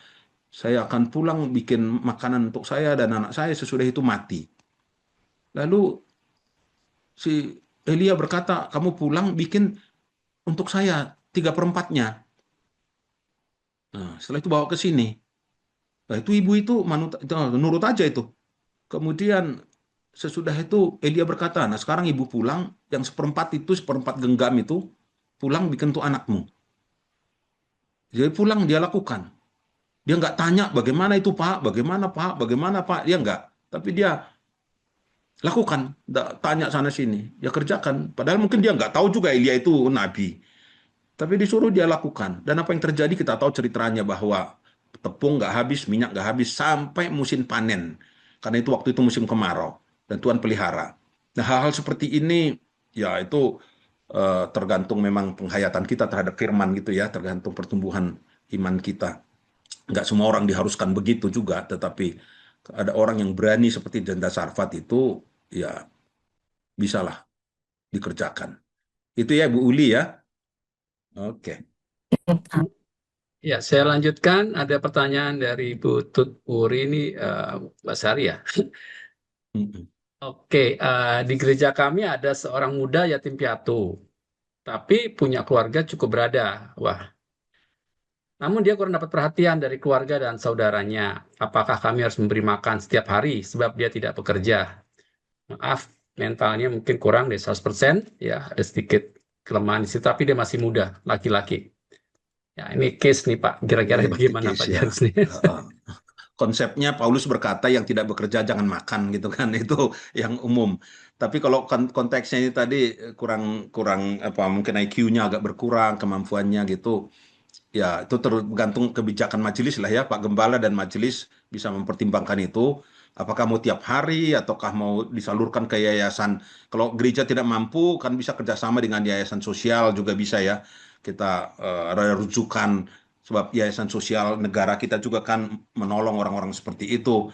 Jadi kalau kita dari gereja kita sendiri mungkin kita kesulitan. Tapi bisa mungkin kerjasama dengan yayasan sosial yang lain boleh, kemudian departemen atau kementerian sosial juga boleh. Ya prinsipnya ya orang yang seperti ini kita tuntut dia bekerja juga mungkin kemampuannya kurang. Tapi ya, semampu kita menolong gitu ya Bu Sri ya. Ini kira-kira Pak, ini ada dibilang keluarganya cukup berada nih. Kira-kira gimana nih dengan Nah keluarganya nih? kita juga jadi Pak Gembala dan majelis mungkin bisa dekati keluarga itu. Ya kita dekati keluarga itu, kita beri pengertian gitu ya. Kita libatkan gitu supaya mungkin mereka juga kadang-kadang apa namanya itu, aduh orang ini susah diatur gitu ya, sudah lelah juga mungkin karena eh, mungkin mentalnya kurang kurang bersemangat dan segala macam. Jadi kita mungkin segala macam yang kita lakukan dekati keluarganya, siapa kira-kira yang bisa memberikan uluran tangan itu ya. Ya, betul. Jadi harus kita pendekatan ke keluarga juga, Pak ya. Jadi jangan keluarganya pikir loh, ini anak saya tambah gemuk nih. Kasih makan tambah gemuk, tambah sehat. Mm-mm. Oke. Oke, ini ada ya mungkin tanggapan dari oh ini dari Mbak Sa disampaikan sudah mengadakan pendekatan dengan sanak saudara tapi tidak ada respon. Ya, Mm-mm. Mm-mm. Ya. Nah, oke. kalau saudara nggak ada respon, berarti itu tadi ada lembaga-lembaga sosial atau diakonia gereja lain kita bisa kerjasama. Kemudian ada Kementerian Sosial yang kita bisa juga Ya. libatkan mereka. Ya. Oke, ini ada satu tanggapan dari Pak Himawan lagi mengenai gereja karismatik yang sudah dikotori dengan dan dirusak teologi kemakmuran ya sebagai salah satu bentuk penyesatan dalam gereja. Ini mungkin tanggapan saja. Memang kita juga harus berhati-hati ya dengan teologi kemakmuran, Ya. apalagi dengan banyaknya mega church belakangan ini, ya dengan dana yang luar biasa untuk menjalankan satu ibadah satu kali hari Minggu saja. Kita juga bisa melihat itu sangat luar biasa sekali.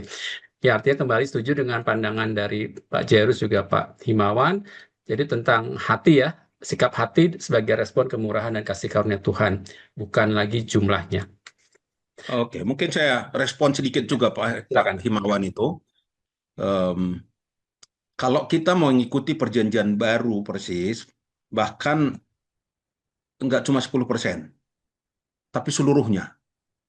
Karena konsep persembahan itu seluruh hidup kita, tubuh, jiwa, roh kita persembahkan. Milik kita kita persembahkan. Jadi sebenarnya kalau kita masih pakai konsep perjanjian lama, 10% saja itu ringan. Paulus jauh lebih berat yang dia tentukan. Dia berkata persembahkan seluruh hidupmu. Mampukah kita, hati kita, kalau kita mempersembahkan hati kita, konsekuensinya ialah seluruh milik kita, tapi relakah kita? Ya. Tadi ada seorang muda datang ke rumah ke pastori, lalu dia berkata, kenapa kami diatur-atur dengan eh, kesepakatan-kesepakatan harus datang latihan, harus datang fellowship, yang penting kan komitmen. Nah, saya berkata, komitmen itu kan perkataan. Komitmen itu harus dibuktikan. Ya. Jadi kalau kita berkata, hati ini yang penting, komitmen saya yang penting.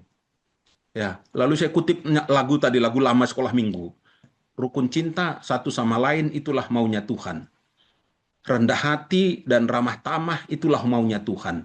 Kemudian dikatakan tunjukkan, saksikan, Tuhan minta buktinya.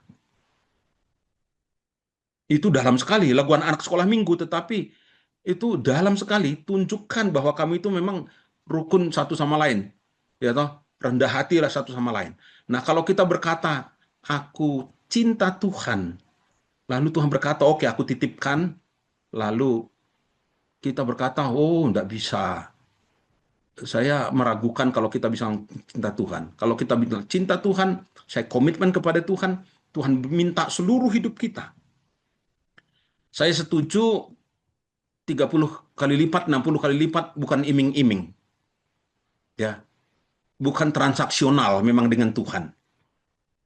Ya, saya selalu berdebat dengan anak saya yang sedang dipersiapkan untuk pendeta muda karena pandangannya sama seperti Pak Himawan, persis. Jadi sampai kemarin pun kami masih berdebat terus. Dia sangat negatif terhadap Yongki Cho, dia sangat negatif terhadap Robert Schuller, dia sangat negatif kepada si Kenneth Hagin, semua teologi kemakmuran dia sangat negatif, dia habis itu. Saya bilang kamu terlalu banyak baca komentator-komentator. Saya bilang nggak bisa begitu. Teologi kemakmuran buruk sekali. Lihat itu teologi-teologi pendeta-pendeta kemakmuran kacau semua. Nah, tapi saya baca latar belakang Cho Yong Ki itu kayak apa sih? Kok dia sampai ke situ? Kita tahu dia dimulai dari kemiskinan yang dahsyat sampai mau atau tulis bahan khotbah, dia potong itu ujung surat kabar. Ya kemana-mana jalan kaki. Dia kebaktian di tenda. Nah dari situ dia lihat banyak orang Korea pasca perang itu dia miskin sekali. Motivasinya bukan 30%, 60%, 100 kali lipatnya itu. Motivasinya ialah bagaimana supaya jemaat mengalami kerajaan Allah di dalam dunia ini. Jadi makanya dia kemudian, ya betul memang ada teologi yang namanya word of faith. Word of faith itu ialah kata-kata positif, bicara soal itu seperti motivasi apa namanya itu LOA gitu kan, law of attraction gitu, hampir mirip memang, memindahkan harta ke dalam di bayangan segala macam. Ada sisi-sisi negatifnya, tetapi menurut saya tidak seluruh teologi kemakmuran menjadi semacam apa namanya itu momok gitu ya. Ada saja hal positif yang mereka, walaupun kita harus betul-betul selektif, menjaga betul. Saya Pak Himawan bukan penganut teologi kemakmuran.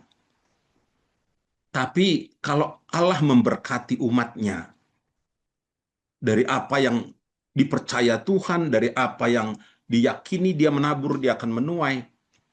Dan saya tidak pernah mengiming-imingi jemaat. Saya tidak pernah berkata, kalau kamu gak kasih, kamu miskin. Kalau kamu kasih, kamu akan menjadi kaya. Tidak pernah. Tapi Bapak kita itu baik sekali. Ya, Bapa di sorga tidak mempermasalahkan kalau ada orang meyakini bahwa, oh, kalau saya menabur, saya akan menuai. Karena Tuhan berkata, barang siapa, firman berkata, kalau kamu menabur, kamu menuai. Jadi gereja-gereja memang yang ya ada sih negatif, ada apa ekses, ada apa namanya itu.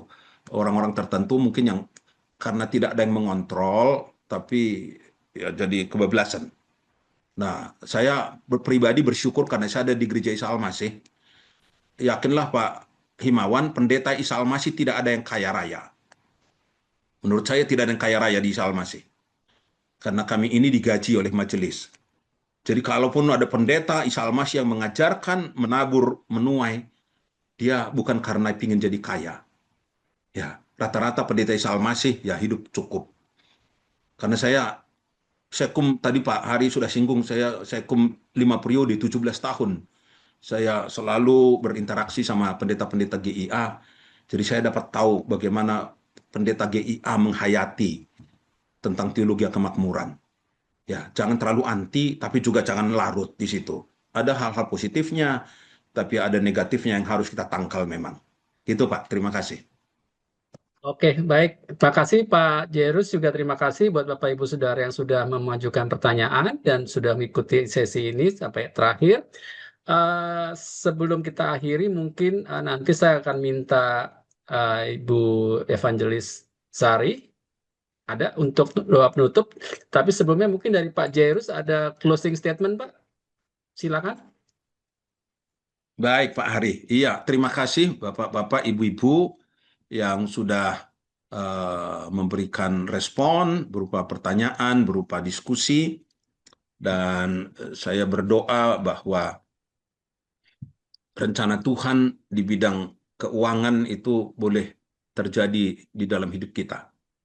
Jangan menghalangi rencana Tuhan dengan konsep-konsep yang mungkin kita tutup sedemikian rupa gitu ya. Baiknya itu tadi ada filter, ada apa namanya itu, ada pertimbangan-pertimbangan yang bijak, ada yang rohani, yang hikmat yang dari Tuhan yang kita bisa harus lakukan sehingga kenapa saya bersemangat untuk selalu bicara soal ini. Ya, ketika Pak Yota minta saya juga bicara, saya excited sekali, saya bersemangat. Tiap kali ada pendeta minta saya bicara soal persepuluhan, itu saya semangat sekali. Karena apa? Saya melihat bahwa banyak orang yang menutup diri terhadap karya Tuhan. Banyak pendeta yang menutup diri sehingga dia tidak berani. Tadi saya kedatangan majelis daerah, lalu ada satu di situ sekretaris majelis daerah yang saya pernah bicara di gereja mereka. Saya tambah sedikit Pak Hari ya, kesaksian. Itu gereja itu bertahun-tahun jalan, tapi mereka utang sama Pak Gembala. Karena apa? Karena ya kekurangan terus. Jadi Pak Gembala lah yang khotbah kemana-mana, lalu sebagian uangnya dikasih untuk gereja. Kemudian gerejanya utang sama Pak Gembala.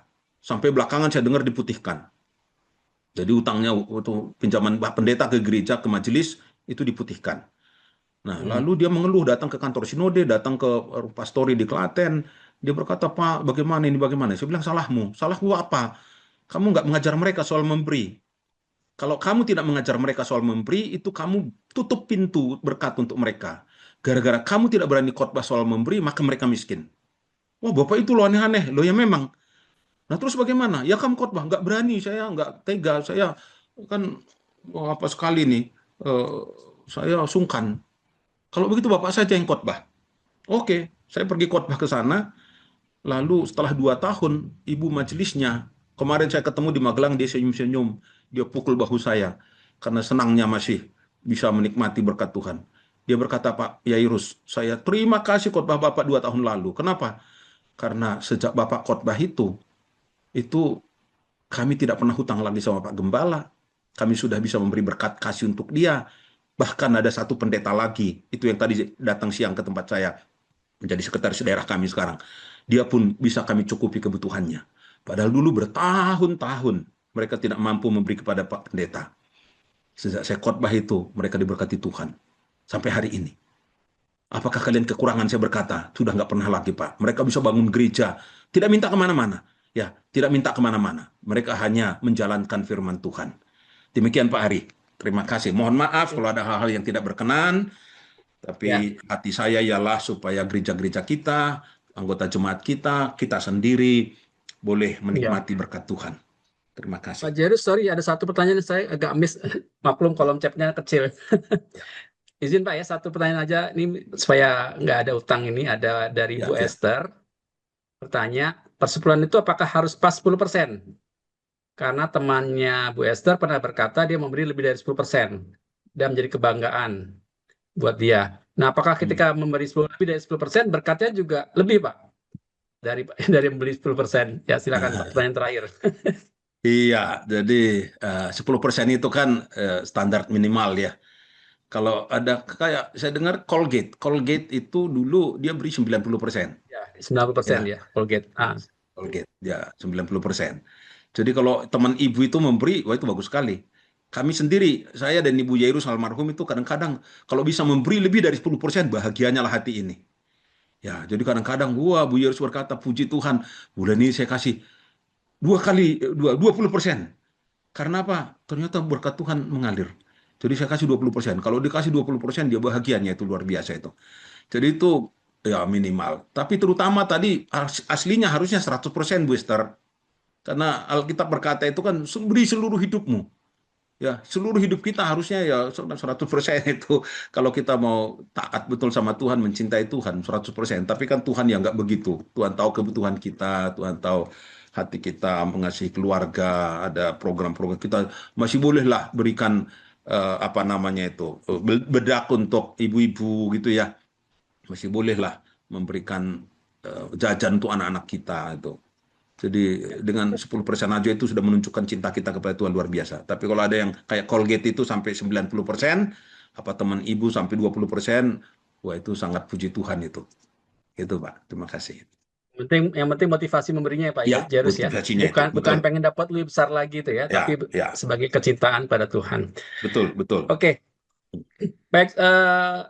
Ada Ibu Evangelis Sari bisa closing, bisa berdoa penutup. Nanti setelah itu kita akan foto bersama ya. Sebelum sebelum kita akhiri, silakan Mbak Sari. Iya, mari kita satu dalam doa. Kami sungguh bersyukur Tuhan karena Tuhan begitu baik pada acara Zoom malam hari ini. Tuhan membukakan paradigma kami yang kurang mengerti tentang memberi yang benar-benar sesuai dengan kehendak Tuhan. Dan malam hari ini Tuhan ajarkan kami melalui Pendeta Yairus. Kami berdoa buat Pendeta Yairus, kiranya Tuhan pakai dengan luar biasa, sehingga banyak Tuhan, orang-orang, khususnya anak-anak Tuhan, semakin memahami apa arti memberi dan apa arti perpuluhan yang menjadi milik Tuhan. Terima kasih Tuhan buat acara pada malam hari ini. Biarlah kami semua yang mendengarkan Tuhan, kami dapat mengerti, kami dapat memahami, dan kami dapat melakukan dalam kehidupan kami bila mana kami belum tahu secara benar selama ini, Bapak. Terima kasih, kami serahkan semuanya ini di dalam tangan pengasihan-Mu. Di dalam nama Tuhan Yesus kami berdoa dan bersyukur. Haleluya. Amin. Amin.